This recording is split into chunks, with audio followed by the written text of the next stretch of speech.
بسم الله الرحمن الرحيم.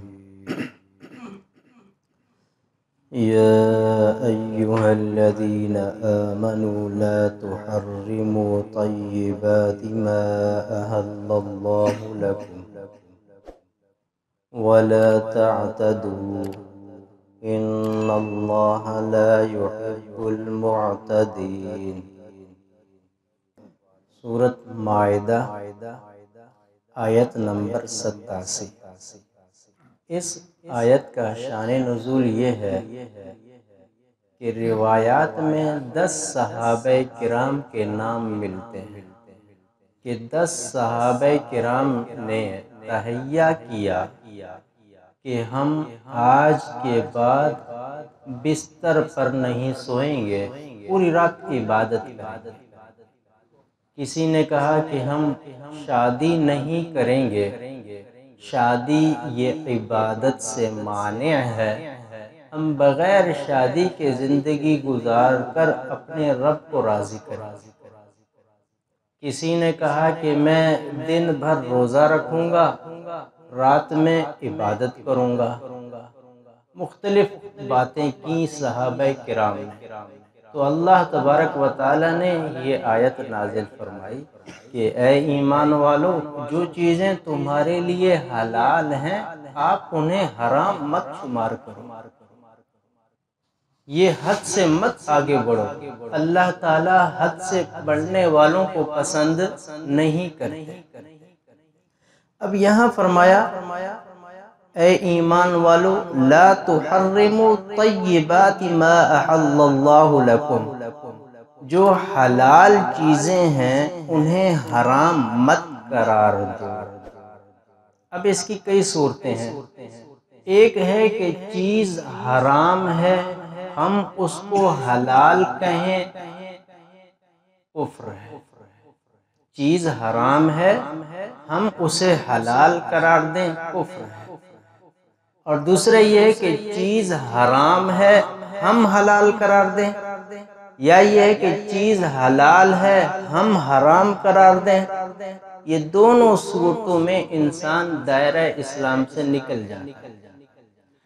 اور تیسری صورت یہ ہے کہ چیز حلال ہے، انسان حلال اس کو سمجھتا ہے لیکن چند وجوہات کی بنا پر وہ چیز نہیں کھاتا۔ جیسے کہ ڈاکٹر کہتے ہیں کہ آپ گوشت نہیں کھائیں، آپ فلاں حلال چیز نہیں کھائیں، وہ چیز حلال ہے لیکن چند عوارض کی وجہ سے، چند جسمانی اور طبی معاملات کی وجہ سے وہ انسان اس سے پرہیز کرتا ہے، یہ جائز ہے۔ چوتھی صورت یہ ہے کہ چیز حلال ہے، حلال سمجھتا ہے لیکن قسم کھا لیتا ہے کہ اللہ کی قسم میں آج کے بعد اس چیز کے قریب ہی نہیں جاؤں گا، میں اس کے کھاؤں گا ہی نہیں۔ اس کا پھر ذکر آگے آئے گا، یہ قسم ہے، قسم توڑنے پہ کفارہ ہے، اس کا ذکر اگلی صورت میں ہے۔ تو یہ 4 صورتیں ہیں۔ تو آگے اللہ تعالیٰ نے فرمایا وَلَا تَعْتَدُوا، حد سے تجاوز نہ کرو۔ شریعت نے دینی اور دنیاوی معاملات میں ایک حدود بیان کی ہیں، ایک حد ہے، ہم اس حد کے پابند ہیں، نہ تو دینی معاملات میں حد سے بڑھیں نہ دنیاوی معاملات میں حد سے بڑھیں۔ جیسے کہ بہت سے لوگ ہیں کہ عبادت کا طریقہ خود سے متعین کر لیتے ہیں۔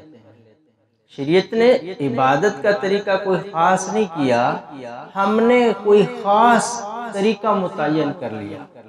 مثال کے طور پر فلاں چاند کی فلاں رات کو پہلی رکعت میں 21 مرتبہ یہ سورت پڑھو، 30 مرتبہ اس کے بعد یہ پڑھو، پھر اس کے بعد یہ پڑھو، آپ کی یہ ضرورت پوری ہو جائے گی۔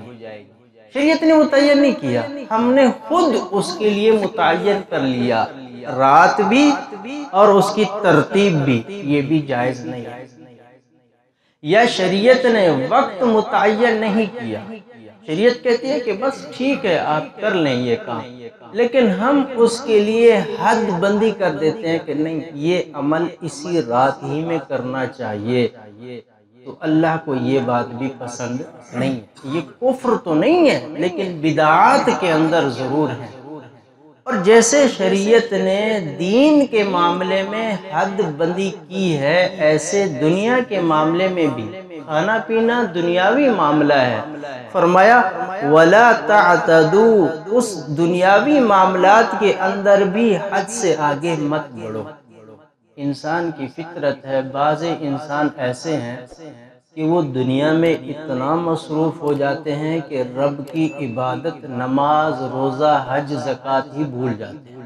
رب کے انکاری نہیں ہیں، لیکن دنیا کے اندر اتنا مصروف ہو گئے کہ وہ رب کی عبادت کرنا ہی بھول گئے۔ اور بعض ایسے ہوتے ہیں کہ غالی ہوتے ہیں کہ بس دنیا کو وہ ایسا سمجھتے ہیں کہ جیسے یہ کفر ہے، نوکری کرنے کو ایسا سمجھتے ہیں کہ جیسے کہ نعوذ باللہ کفر ہے، مال کمانے کو ایسا سمجھتے ہیں کہ شاید کہ آگے والے نے کوئی کفریہ کام کر دیا۔ یہ غلو بھی شریعت میں جائز نہیں ہے۔ شریعت نے اعتدال کیا ہے کہ آپ زندگی گزاریں، اس میں بیوی کا حق ہے، اولاد کا حق ہے، رشتہ داروں کا حق ہے، یہ سارے حقوق ادا کریں، یہی شریعت ہے۔ اور اگر ہم نے دین کے معاملے میں تو بہت آگے پڑ گئے لیکن بیوی کا حق ادا نہیں کر رہے، اولاد کا حق ادا نہیں کر رہے، رشتہ داروں کا حق ادا نہیں کر رہے، یہ زیادتی ہے۔ تو آگے اللہ نے فرمایا ان اللہ لا يحب المعتدین، اللہ تعالیٰ حد سے بڑھنے والوں کو پسند نہیں فرماتے۔ تو ہر فعل کا ایک طریقہ ہے، ہر عمل کا ایک طریقہ ہے اور اس کی حدود ہیں۔ ہم وہ عمل اس حد تک کریں گے تو اچھے لگیں گے اور شرعاً وہ کام جائز ہوگا۔ مثال کے طور پر اگر میں کہوں کہ عشاء کی 17 رکعتیں ہیں، سارا دن کے تھکے ہوئے ہیں، نوکریاں ہیں، صبح کا سارا وہ ہے، کیوں نہ ہو کہ وہ فجر کی جو 4 رکعتیں ہیں وہ عشاء میں، اور پوری رات آرام سے سوتے ہیں، صبح تر و تازہ ہوتے ہیں، چلو فجر کی جو 4 رکعتیں ہیں وہ 17 رکعتیں اس میں بنا دیں، یہ جائز نہیں۔ ایک حد بیان کر دیا۔ یا یہ ہے کہ اب بیوی ہے، بہت سے لوگ ایسے غالی ہو جاتے ہیں، کہتے کہ میں کسی پہ تنقید نہیں کر رہا لیکن معاشرے کے اندر ایسے پایا جاتا ہے، کہتے ہیں کہ بیوی خدا کے راستے میں نکلے ہوئے ہیں، نہ بیوی کے حقوق کا پتہ ہے، نہ اولاد کے حقوق کا پتہ ہے، نہ والدین کے حقوق کا پتہ ہے، بس یہ ہے کہ ایک نام لے لیا کہ اللہ کے راستے میں نکلے ہوئے ہیں، کسی بھی صورت میں، چاہے وہ جہاد کی صورت میں ہے، چاہے وہ خانقاہ کی صورت میں ہے، چاہے وہ تبلیغ کی صورت میں ہے، چاہے وہ علم دین کی صورت میں ہے، ان حقوق کو ادا نہیں کر رہے، اللہ تعالیٰ پسند نہیں کرتا۔ اور آگے فرمایا وَقُلُوا مِمَّا رَزَقَكُمُ اللَّهُ حَلَالًا طَيِّبًا وَاتَّقُوا اللَّهَ الَّذِي أَنْتُمْ بِهِ مُؤْمِنُونَ۔ آگے اللہ نے فرمایا قُلُوا مِمَّا رَزَقَكُمُ اللَّهُ حَلَالًا طَيِّبًا، حلال کھاؤ۔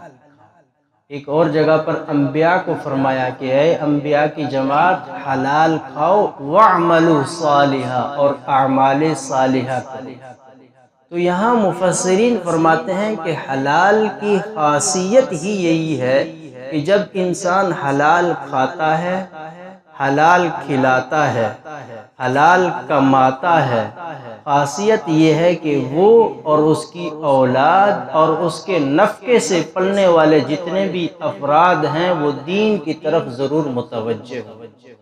اور اگر انسان حلال نہیں کماتا، حرام کماتا ہے، حرام کھاتا ہے، حرام کھلاتا ہے، اور بظاہر وہ یہ سمجھتا ہے کہ میں لوگوں کے اندر یا معاشرے میں اس کے لیے مشہور ہے کہ یہ بندہ دیندار ہے، معاملات کا انہیں پتہ نہیں ہے، اللہ تعالیٰ اسے بھی اور اس کی اولاد کو بھی دین سے دور کر فرما دیتے ہیں۔ اس لیے سب سے بنیادی چیز یہ ہے کہ عبادات کے اندر سب سے اہم چیز، جیسے نماز کے لیے وضو ضروری ہے نا، نماز کے لیے وضو ضروری ہے، نماز کے لیے قبلہ ضروری ہے، نماز کے لیے ارکان ضروری ہیں، ایسے دین اسلام کے لیے حلال کھانا، حلال کمانا، حلال کھلانا بھی ضروری ہے۔ اور نبی کریم صلی اللہ علیہ وسلم نے فرمایا کہ میری امت پر ایک وقت ایسا آئے گا کہ میری امت کے افراد یہ دیکھیں گے کہ ہمارے پاس مال آئے، یہ نہیں دیکھیں گے کہ حلال طریقے سے آئے یا حرام طریقے سے آ رہا ہے، اس کی فکر نہیں کریں گے۔ آج یہی حال ہے ہمارا، بہت سے لوگ ہیں تو وہ تو اس چیز کی فکر ہی نہیں کرتے کہ ہماری یہ جو نوکری ہے، ہمارا یہ جو عمل ہے، نوکری کے اندر بھی کچھ حرام چیزیں بھی کروا لیتا ہے باس، شرعاً یہ کس حد تک جائز ہے، کس حد تک ناجائز ہے، خود نہیں کرتے، لیکن نوکری باس کرواتا ہے، یہ معلومات کون کرے گا؟ یا اسی طریقے سے یہ ہے کہ یہ حرام طریقے سے یہ جو کمانا ہوتا ہے، اس کے اثرات دل پر پڑتے ہیں، جیسے دل پر پڑتے ہیں تو پھر انسان اللہ سے، اللہ کی امید سے، اللہ کے گھر سے دور ہوتا چلا جاتا ہے۔ اور آگے فرمایا وَاتَّقُوا اللَّهَ الَّذِي أَنْتُمْ بِهِ مُؤْمِنُونَ، کہ جب تم حلال کے اندر بھی حد سے تجاوز نہیں کر رہے، حلال حرام کے اندر بھی حدود میں رہ رہے ہو، پھر اپنے آپ کو جنتی پھر مت سمجھنا، وَاتَّقُوا اللَّهَ، پھر بھی اللہ سے ڈرتے رہنا۔ نماز، روزہ، حج، زکوٰۃ، دینداری، حلال سب چیز کی پہچان ہے اور اس پر عمل بھی ہے الحمدللہ، پھر بھی فرمایا وَاتَّقُوا اللَّهَ، اللہ سے پھر بھی ڈرتے رہو۔ اللہ کون ہے؟ جس کے اوپر تم ایمان رکھتے ہو۔ دعا ہے کہ اللہ تبارک و تعالی ہمیں حلال کمانے، حلال کھانے، حلال کھلانے کی توفیق عطا فرمائے۔ وآخر دعوانا الحمدللہ۔